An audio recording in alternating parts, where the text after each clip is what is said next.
Hi guys, this is Rod Puyat and I'm going to demonstrate to you now how to create a blueprint automation in Zoho Projects. So let's define what is a blueprint. So blueprints let you automate tasks by setting up a workflow, and in blueprints we have what we call status and transitions. So every blueprint is made up of status and transitions. Status tells you the current position of the task in the workflow, while the transition is used to move a task from one status to another. So let's start with the demonstration. So you just need to go to the setup or just click the cogwheel icon. Then under automation, we have task blueprint. So in here, we can see the list of blueprints active and inactive. So for now, let's click new blueprint to create the new blueprint. Then in here, we just need to name our blueprint. Say for example, test pp, test pp, I sorry, test test pp. Okay, then for description it is just optional if you need to add or not. For this demonstration, let's skip that one. So in blueprint, you can as well import a blueprint. You just need to choose the file, but for this, let's skip that one. And then for the criteria, this is criteria that will filter out a task wherein the blueprint will be applied. So for this one, let's say for example, if the task is a feature, task type is a feature, then the blueprint will be applied on. So then let us click save. Then we will be redirected to this drag and drop page where all the status are in it, and we just need to drag and drop this one to create the status and apply transitions. So let's start with the open, then the requirement gathering, planning and design, development and implementation, testing and QA, development and delivery, okay, documentation and over, post deployment, and then closed wherein the task is done already. So we have now placed all the tasks. You can move it anywhere where which for a structure that fits your process and task structure. So we have all the stages needed. So to add the transition, you just need to click the dot and connect it to anywhere, any stages you want to be the next stage after clicking at the transition. Okay, so for this one, um, let's just uh, let's just let's just move from open to the requirement gathering. So for this one, the transition that we are going to create, let me just copy paste my transition. So for this one, we have started requirement gathering. So after that one, that will be move on to the next stage, and after the stage, when the requirement gathering is done, we just need to add a transition named requirement transition, requirement documented and approved. So after that, the status will be updated to planning and design. Then let's create another transition after that one, after the design process. So we have the transition named design completed. After that one, we have code written and committed. So after the implementation. Okay, so let's have the transition named. Okay, so now it's for QA. It's now for QA, for testing. So after QA, we have all tests are passed. So for example, all tests are passed, then we have a transition for that one. Okay, so the transition will be all tests are passed. So what if all tests are not passed, or some tests are failed? So you just need to raise an issue. So for before moving on to the next task, so there will be a transition that will, from testing, will revert back to the development.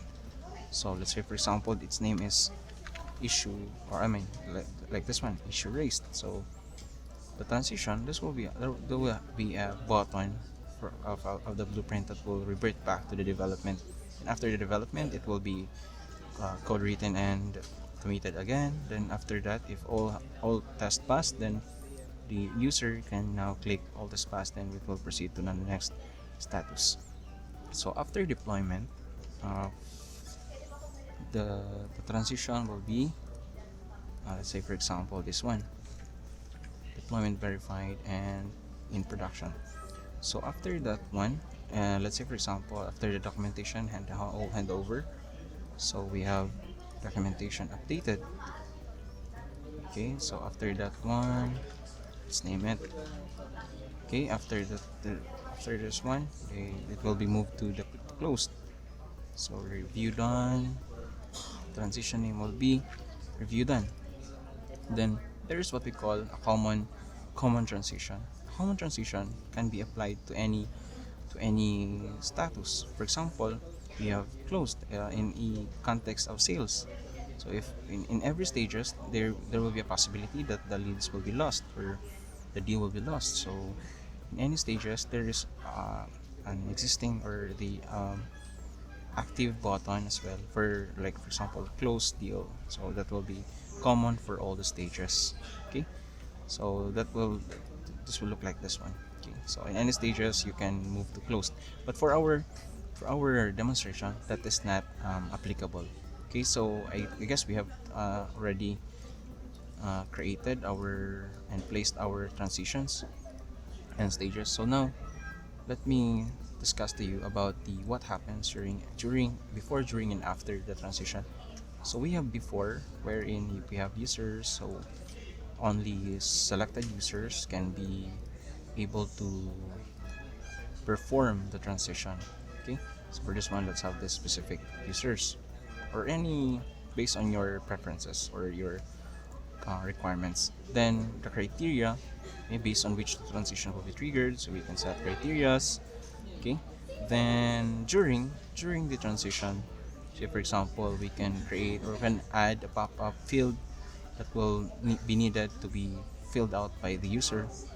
Okay, comments or whatever. Then for this one, let's just try good luck as a message whenever the task, or I mean the blueprint is transition is clicked. So add, and after that one we can, after the transition you can automate an email alert. You can choose any layout or email templates you have. Then field updates, you can automatically update a field. Okay, assign its value based on the transition, and then you can create or you can associate a custom field, I mean custom function for the blueprint or the transition. Then a webhook to notify third-party applications, okay, whenever a transition is clicked. Okay, so that is all for the blueprint.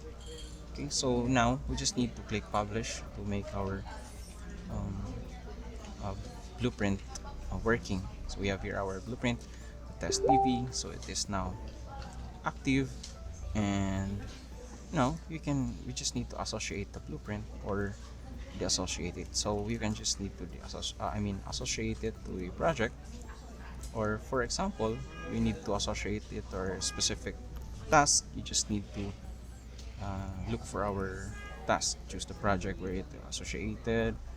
Let's choose this task, test task PP. So it is unassigned, so let's assign it an owner. Then as before and earlier, as we are creating our blueprint, we have selected a say criteria, which is task type, wherein the blueprint will be applied on. So our task type is feature, so suppose it this will apply the blueprint on this task. Okay, so to associate it, let's just click here, the three icons, and associate blueprints, and select the blueprint. Okay, we have our test PP. Then open the first status that will be on. So, and now we have associated our blueprint. Just need to click this. Okay, and then good luck.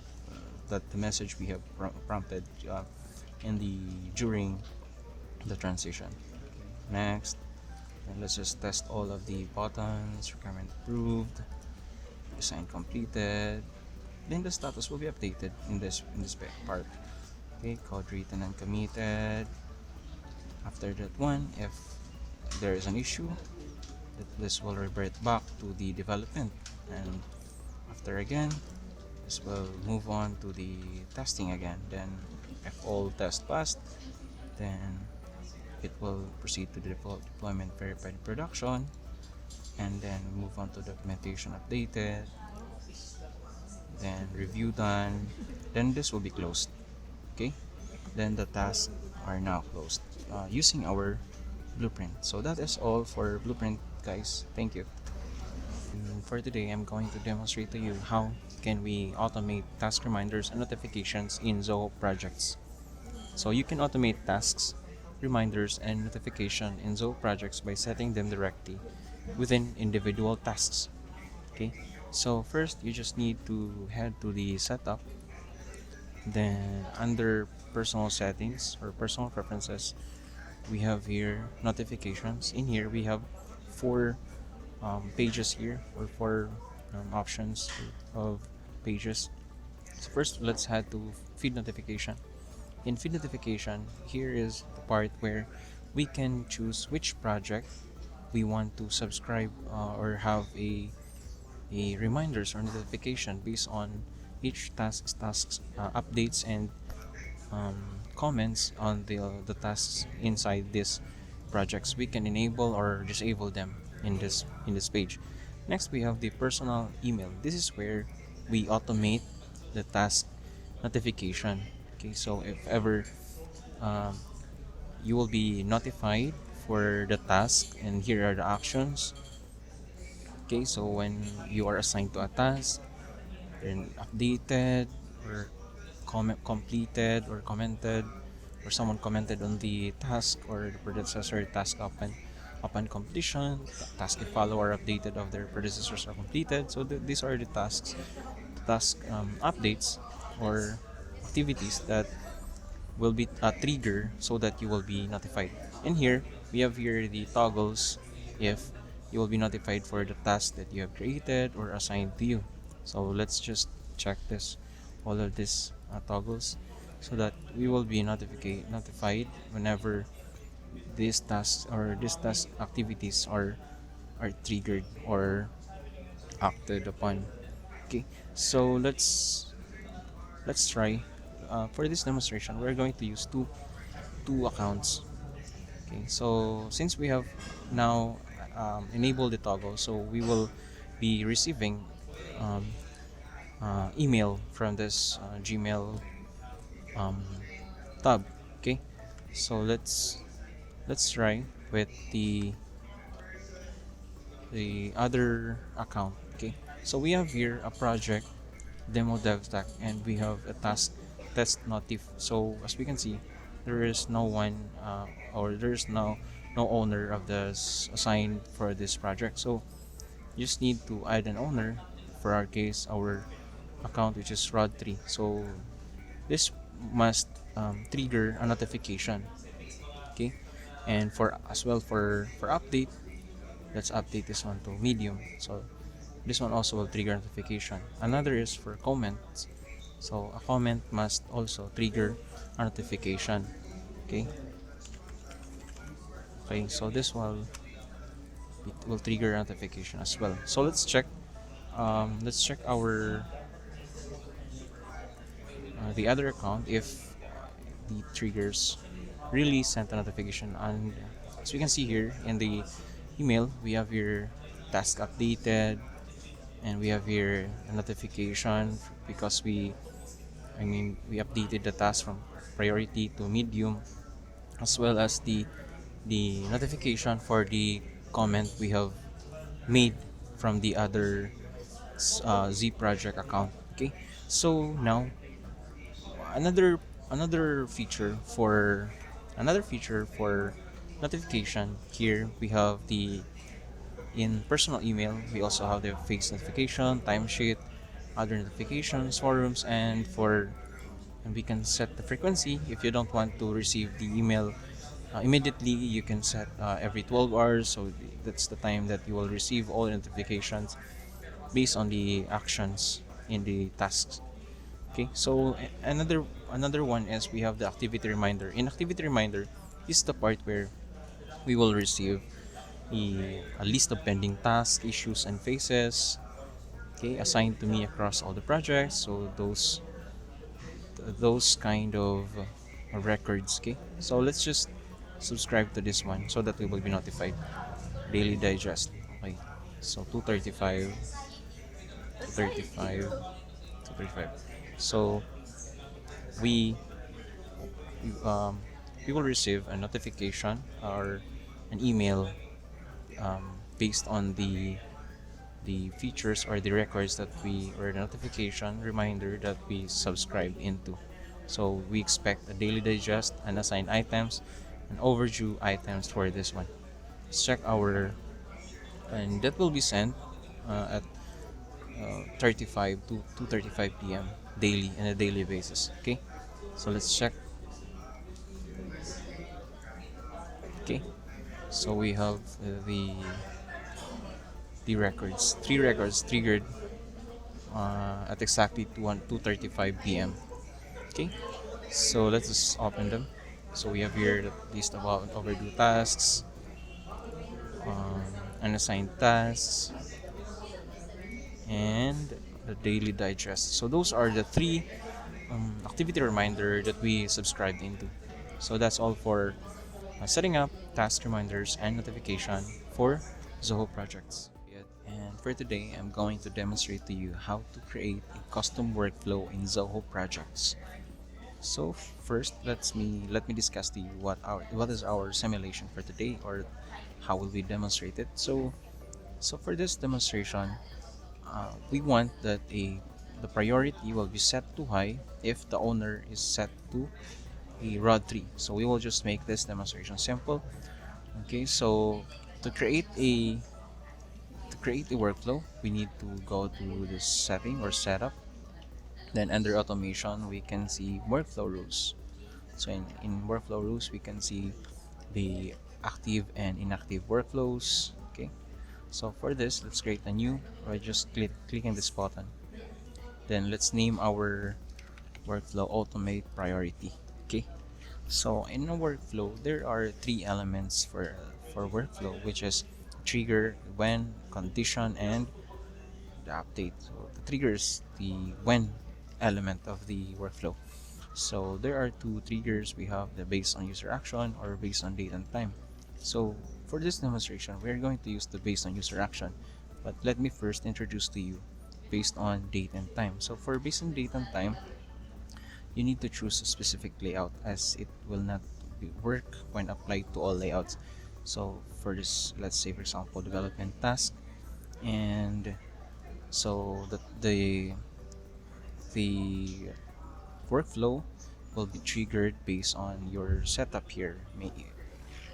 It may be on or before after the date field of your task. For example, clause 1 date, so it execute immediately or at a specific time. So for immediately, every when. So weekly, monthly, days, or up to how many times it will be triggered. Okay, so that is for based on date and time. But for this demonstration, let's use based on user action. For based on user action, for our simulation, when a task is created, another one is when a task is updated. Okay, so we can choose a lot of triggers here, but for this one, let's use this. Okay, so when the task is created or updated, let us have a criteria wherein the owner must be rod 3. Okay, we can create more or multiple um, criteria for our workflow, but for this one, let's keep it simple. So let's click done, and now let's add the action. What will happen? So there are four options here. We can update the field, webhook for notification to other third-party softwares or other Zoho softwares. Then associate custom function if we want to have a deluge code, and for associate email alert, so if we want an email notification. But for this one, let's update the field priority You can choose a lot of columns here, but for this one, let's set priority to high. Okay, so let's review our workflow. Now we have created our workflow. Let's just save changes. Then our workflow is activated. Now let's try if our workflow works. So let's go to Zoho CRM for Dummies. Let's create a task sample 2. Okay, uh, task sample 2. So this is our sample task for demonstration. Let's assign rod 3 as the owner so that the priority will be triggered to high. Okay, so task sample 2 priority is high since the owner is rod 3. Now let's check if the trigger, which is whenever the task is updated, will be, or I mean is working. So let's update this one. So let's set to rod 3. So it works. Rod 3, it works. This one as well, it works. But for this one, the workflow did not execute because the the record is already set before our workflow. So but if we remove that one and then we assign it again to rod 3, then the workflow will be executed to it. Okay, so I guess that is all for our custom workflow without coding for Zoho Projects. How to set recurring tasks for routine work in Zoho Projects. Okay, so once you are in your dashboard, so you just need to choose a project or tasks. So for this demonstration, let's pick a project marketing campaign, and under task, let's just add a new task. So let's say for example we name it social media campaign. Then let's skip other information. So under task information, we have here the recurrence field. This is where we set the recurring frequency, once every, and end after fields. Okay, so we have here the recurring frequency, which will set which is set to none, daily, weekly, monthly, or yearly. Then say for example we set it to daily, then we in once every we set it to 4. So the recurrence of the task will occur once every 4 days. Then we have the end after. This will set how many occurrences do the task must have. So for example we set it to 2, then after 2 occurrences once every 4 days, so this will